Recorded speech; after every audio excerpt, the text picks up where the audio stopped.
Hi guys, welcome back to my channel. In this video, I want to show us how we can find mn from this equation.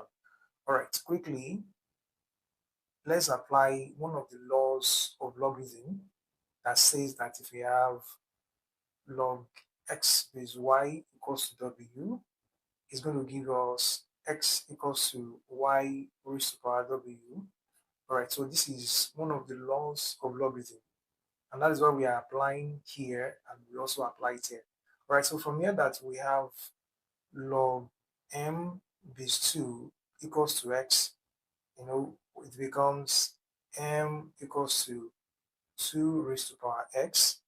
That is what we have for the first equation.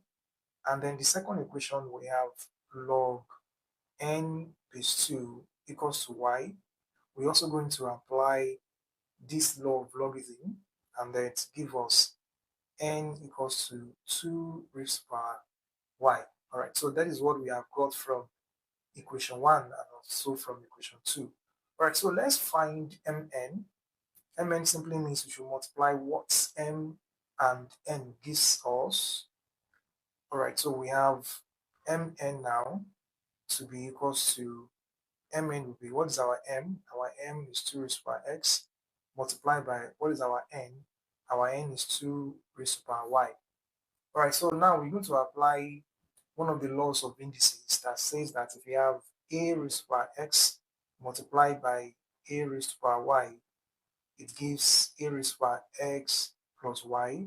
Okay, now we have the same base, and then what do? You add the powers, and then we have 2 as the bases here. So what are we going to do to the power? We're going to add it just like we have it in this law of indices. All right, so we have x plus y, and that is what our answer will be. This is our final answer because we cannot add x and y together.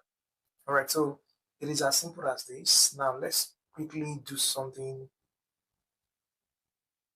like this.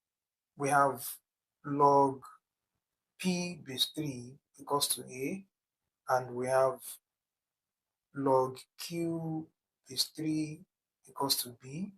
Right, so the question is now to find pq.